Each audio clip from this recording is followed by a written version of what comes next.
There's one quality that I feel has been misunderstood largely by many people.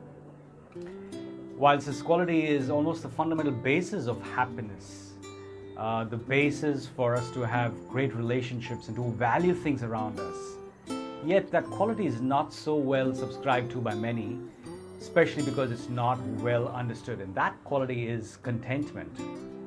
I've had so many people say, you shouldn't be content, because the moment you're content, then you'll stop growing, you'll not go further, you'll not have an aim, you won't have an ambition. And I feel that's because of the lack of understanding, because I understand that amongst all gems and jewels in the world, one of the most beautiful jewels is the jewel of contentment.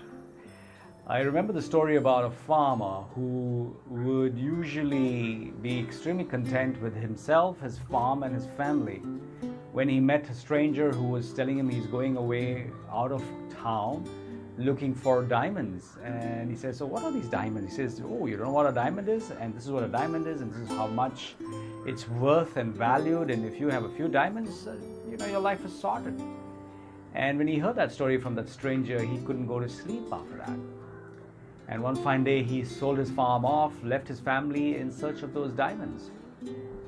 And lo and behold, he doesn't get any diamonds, but the person who bought his farm very soon discovered that in that farm, after he worked very hard on it, he found that there were a lot of diamonds within that same farm that was actually sold away.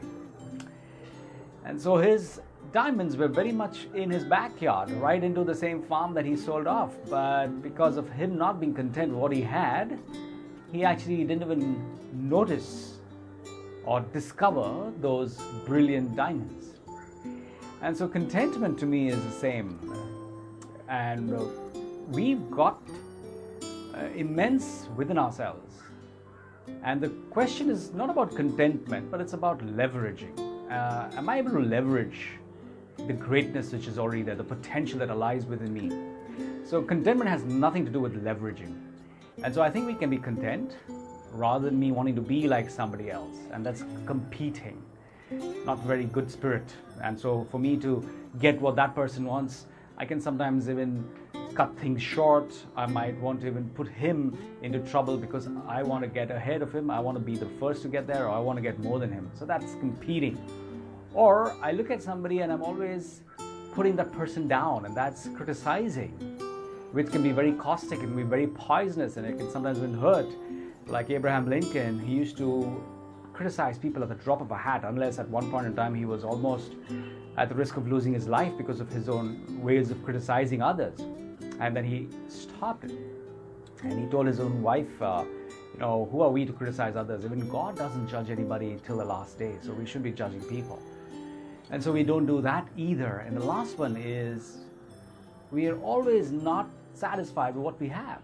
And so we're constantly cribbing and crying and criticizing. This isn't good, this isn't good. And somebody just, like your spouse makes the best soup and you still find a fault in it and says, well, it's not hot enough. Or it makes it hot the next time, you say, well, salt is not good enough. Or it's not spicy enough. So constant complaining. And so if I'm not content, I'm criticizing, I'm competing, and I am always complaining. And that comes because of comparison. So if I'm content, there's so much, such a relief. There's so much that I can just start looking within, and I can see that beauty that is available for me, and I can still have the ambition of being the best self that I can be, the best version of who I can be, and then I can leverage that. But contentment is important. Thank you.